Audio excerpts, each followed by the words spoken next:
Hi, I'm Stephanie Parham, and this is the San Juan Tiny House. We're down here in Durango, Colorado, and I'm here to show you our beautiful home.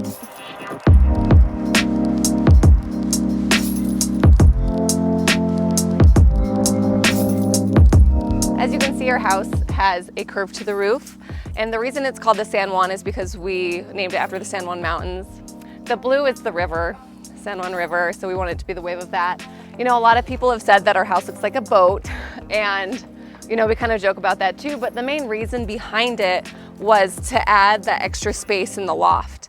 So at the base of the trailer, it's actually a 24-foot trailer, but because we built out onto the nose of the trailer, it's technically 26 at the very peak, and at the very tip of the house, it's about 29 feet. So we gained a lot of extra space inside the house. Let me show you guys the inside. So here's our Barnwood sunray, which we wanted to represent. There's so much sunshine down here in Durango all the time. And up here we have porthole windows. We wanted to add something circular just to keep things not square. So a lot of tiny houses are just boxes, but we wanted to make it really different. And since we were doing it ourselves, we had the time to do that. So the portholes were really hard to find, but you'll see on the inside, they just add a really unique touch. All this barnwood is local. And then over here on our deck, we used aluminum decking because we wanted it to be a little bit more lightweight. These are actually 2 of our solar panels. We have more, but when we're traveling, we wanted to be able to be off-grid. So these actually, the deck folds up, the solar panels fold down, and we're portable. So Greg and I really got the inspiration for these. We wanted our doors to be really unique. I've spent some time in Europe, and I love how the door is such a, that's the main feature of a lot of homes there. And so we kind of stole some ideas off of Pinterest, but this was kind of our sketch, and Greg was like, yeah, I can do that. So we turned out these funky doors, searched forever for some unique hardware. I wanted something that's not just stock Home Depot. So I really love how these turned out, and it is awesome to open these up in the summer. You know, even still on these fall days, I open these and lets lots of fresh air in, and it just allows us when we have friends over to mingle on the deck, and you feel like you just have a lot more space. So let's go inside.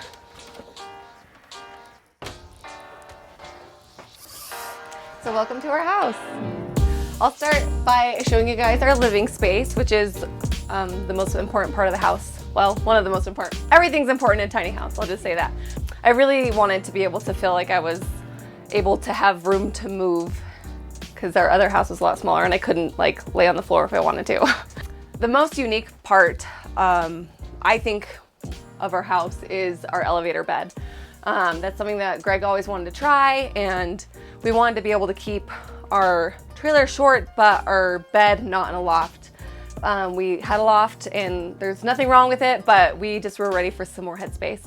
So you can see here, with the elevator bed, I didn't want it to just be a piece of plywood. I wanted it to be something really pretty to look at when I was laying on the couch. So I made this sort of Southwest motif, and then yeah, it really turned out great. We have lights in there, and I'll show you guys how it comes down in a little bit. Our couch, we really wanted to just have room for all of us. We wanted to be able to cuddle with the dogs, be able to have a guest sleep on here. It is long enough for someone who's over 6 feet. Our armrest, I wanted to double as storage, so we have our laptops in here. We also just wanted it to be really pretty. We did a lot of glue ups since we did all the work ourselves, so we wanted to have the time. And I mean, Greg having the shop, he's the owner of Rocky Mountain Tiny Houses. We knew we'd be showing this house off to future customers as well as living in it, so we decided to make everything really unique and pretty. These are, a lot of people are like, oh, are those for plants? And this is actually what the bed sits on. So, and then back here, everyone always asks what the hinges are for. We just have some secret storage back here. It doesn't fold into anything. There's just storage behind the couch. Greg made this big, beautiful circle window. We wanted a circle window, and when we got a quote on it, it was like $4,000. So Greg, being Greg, was like, I can probably make that. And he did. It turned out really great. And it's one of my favorite features of the house as well. Basically everything's a favorite feature of our house. So we have 2 dogs that live in this house with us, and so the dog beds are here. I wanted them to be able to stow away. I wanted everything to be stowed away. And then over here, as we move into the kitchen, like the dog food storage is in here. It's also our bench. And then our table slides out. It's just a butcher block that I waxed, so it slides really easy in and out. And we wanted to fit 4, but really it kind of barely fits 3 and comfortably fits 2. So, but we just wanted to be able to put it away because we don't, oftentimes we'll just eat on the couch. So, or outside in the summer, we like to eat outside on our deck. So there's this. Yeah, I feel like a lot of people forget about the dog food storage.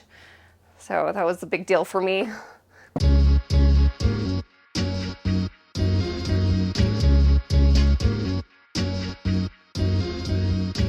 So to lower the bed, we do have to move some things around.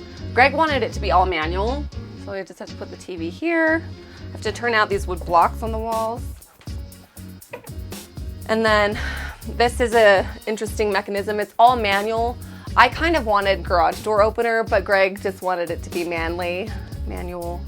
I don't know what he was going for, but it's really cool. He loves all the gears, and it is loud, so I apologize.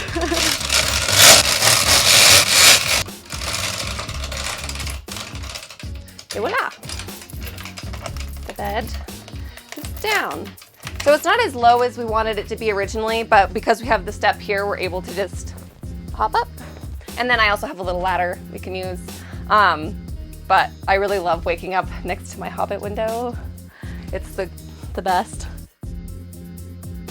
So we have the TV so that we can watch it when we're in bed and when we're in the living room with the bed up. I mean, who doesn't like Netflix in bed?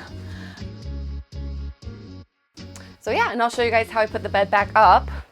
A lot of people ask if it's heavy, but because of the way it's geared, it's like maybe 30 pounds. If you were to ever like put this in someone's house that was older or something, we wouldn't do a manual. But since we're young and strong, we kind of like the little exercise, so we just move the TV back, unhook it, and it's again loud. It does take a little bit longer, but we don't mind.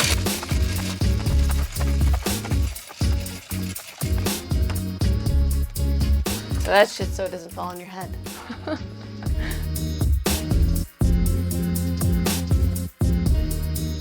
As we come into the house, we have this platform, and a lot of people ask why we have a step down. The main reason for that feature is because our wheel well is there, first of all, and I really wanted somewhere to put all my shoes that I wasn't looking at them all the time, because that's what we had in our old house. We had this tower of shoes right when you walked in, and it just felt cluttered to me. So we did this. These just tap and open, and I've got all my shoes. So there's 5 drawers like this. So Greg and I each have one. And I like that I don't even have to bend over in the morning to put my shoes on. I just kind of like kick them on because I wear dance goes to work. And then I really love old floors in old homes. I'm a total Francophile, and herringbone is really common in homes that are older, and especially in France. So I really want to do a herringbone pattern. The wood in our house is reclaimed elm wood, and we got it locally. They milled it for us, and this took us like a full day, but I love it. Not many people notice, but herringbone to me is just really pretty. In the kitchen, we have Greg's favorite feature of the house, which are these countertops. These countertops are black Texas mesquite, and in the grain you can see we have a Sleeping Beauty turquoise, which is from Arizona. Again, with the San Juan theme, we were paying tribute to the 4 corners with the motif in the bed, the turquoise in the countertop. Greg is from Texas, so that's part of why he wanted the black Texas mesquite. Like, this is straight from Texas. We ordered it on eBay. Who knew you can get wood slabs on eBay, but you can. And so, yeah, and then we found the turquoise at the shop. A lot of people ask how we put the turquoise in. We had 2 pipes, one that was smaller than the other, and you crushed it, and then you just poured it in there. It was really ugly before it got pretty, and then poured epoxy, and then we spent like $200 on this insane finish that's supposed to hold up to water, because I was really paranoid about doing a live edge countertop. I know they're beautiful, but I didn't want a countertop that was gonna need maintenance. But so far so good. They're holding up really well. I love my big sink. I'm able to actually pile some dishes in there. In my other tiny house, our old tiny house, we had a bar sink and I couldn't even set a plate in there. So this was something that was really important to me. I do like to cook. And I just, yeah, I'm like, I could like probably wash my dog in here. Baby, future baby. No. We did a 24-inch range to kind of match the 24-inch sink. And over here, since we did do the live edge, I wanted a piece of countertop that I could beat the crap out of, not worry about. So I did a piece of silestone. We went to a local granite place. This is a drop. I got it for super cheap. Looks like marble, and you can spill anything on it and it cleans up really well. It's my favorite countertop. I tell everyone to get silestone. So one of the other things that a lot of people forget when they're designing their tiny houses are things like the shoes, where they're gonna put their trash can and their recycling, pantry goods, and dirty laundry, and I fixed all those things in this house. And so here I have my trash can and recycling pull out. So this pulls all the way out. You don't need to see the trash. But lots of storage here. Actually, most of these aren't even all the way full. So over here, I did the freezer bottom fridge because I hate bending over to get into the fridge. So I really like this fridge for tiny houses. I tell a lot of Greg's customers that it's my favorite. And so the fridge is on top, the freezer's on bottom. It's just a lot more comfortable, especially in a small space. You're bending over a lot. If you have someone trying to like walk around you, it makes it a little bit, I don't know, easier to cook together. And then back here, we have my favorite double pull-out pantry. This fits everything. It's awesome. Just go grocery shopping, fits all the groceries, all the canned goods, all the spices. I've got some of our small kitchen appliances in here. This was an absolute must because I would go grocery shopping in the old house and I'd have to put like groceries on the countertop and I wouldn't have any room to cook, and I'd have groceries under the couch. So this was kind of our way to fix that. And then we kind of move into our clothing storage back here. Here in this part of the house, we have my closet and Greg's closet. This is also our utility closet. So we've got our water pump, water heater, some other stuff in there. I got some cleaning products in there. Greg likes to hang his stuff, but I really wanted drawers. So I have 10 full drawers. He does use a couple. And then my closet here, which you can see because I lived in such a smaller tiny house, it's not even full. And I have my coats, but I have got room to grow my wardrobe, which is kind of exciting. It's the first time in a few years. But yeah, love how these turned out. We did the custom dovetail work and the glue ups once again, just because why not? We can. So we wanted it to be really pretty. So I'll show you my little favorite barn door ever. So it's a sunray, and I don't know, Greg just wanted to make a sunray out of the scraps of barnwood left over from the sunburst on the exterior. We did this because we wanted the light to travel through the house. So even when this was closed, we'd have privacy, but still allow some of the light to travel through so it didn't feel as dark. Kind of got a little dark in this hallway. So that was our reasoning behind that. In our bathroom, we both like to take baths. So we wanted a bathtub and we found this sweet tub. I think it's 55 inches, but we still want to be able to shower.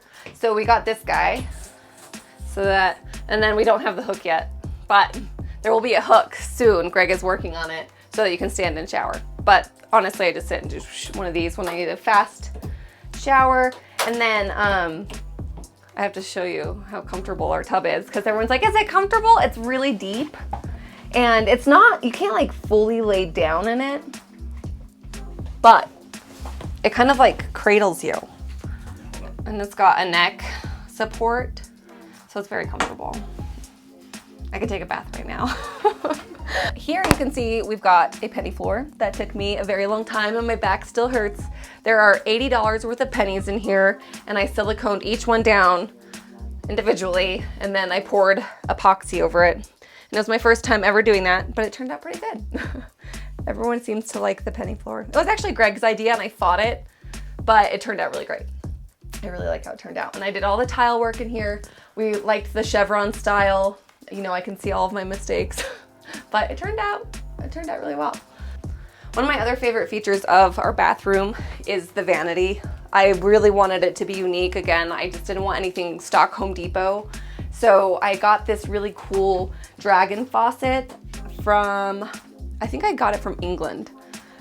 And this is actually a salad bowl from New York that I just loved the peacock color inside because we knew we were gonna do some turquoise in the brass.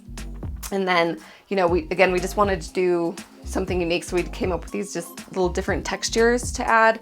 You'll see behind the toilet I have like a little mountain chevron pattern.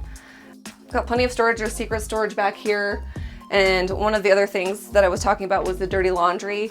I really wanted somewhere to put that wasn't like in the middle of the living room or in the middle of the, like, had to sit in the bathtub. So I have a linen closet here. My dirty laundry basket's not in it, but that's normally there. And then extra linen storage. So I got towels, extra bedding, got some of my toiletries, my blow dryer, Greg's like razor, but everything fits and it's all put away for the most part. So I wanted to be able to hang out and have some privacy and feel like I could be a girl and not have to, I don't know, do this.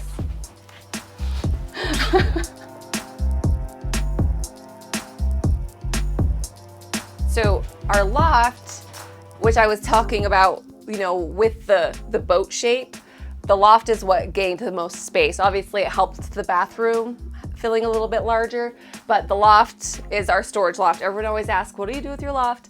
And it's a storage loft. We could put a guest up there, and then the next question is, how do you get up there? Well, we went boring route and just got a telescoping ladder. But since we really only get up there on the weekends, or like maybe once or twice a week when Greg goes up there, if I go to bed early, we didn't really want a permanent ladder. We wanted the space in our closet. Every inch matters. So,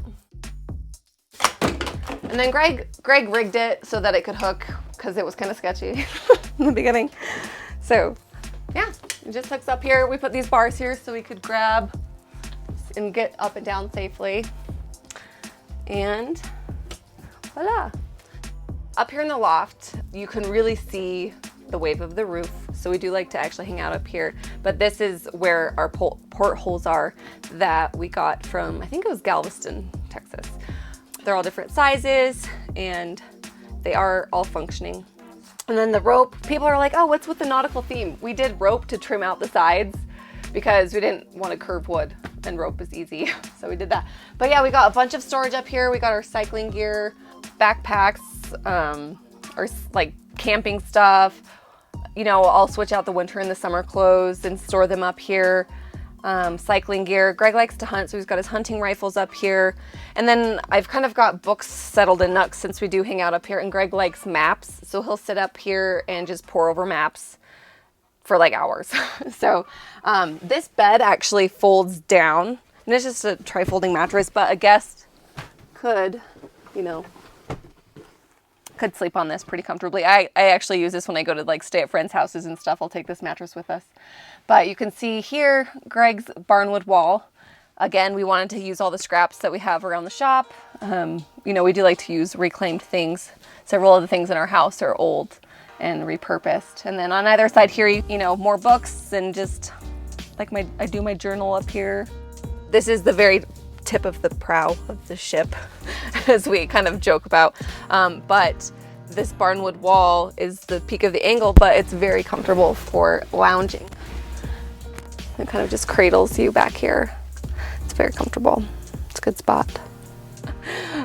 This is like my favorite napping spot, to be honest, because I don't like leaving the bed down during the day.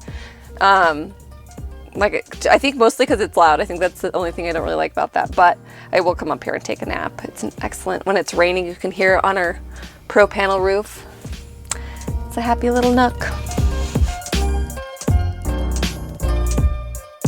The ceiling, when we were, you know, the curve was really hard to work with. So we had this aspen locally milled from Dolores, which is about an hour and a half from here. And They made it really thin so that we could bend it, but every single board in here, we had to cut like probably 3 times because every single one is different. But one of my favorite parts about up here is that when you're down there, I don't really feel like you notice the curve of the house. But when you're up here, you can really see how pretty it turned out. And I think Greg, being the architect, that's part of why he likes hanging out up here so much. Every time he comes up, he's like, oh, our ceiling is so pretty. So the aspen turned out really nice. And I love that it's local. And then all of our lights, not all of our lights, I should rephrase that. These barn lights are local old barn lights as well. And the ceiling fan, which is actually a desk fan from like 1942 that Greg rewired to make into our ceiling fan. So that's one of the cooler things as well. Again, the repurposed.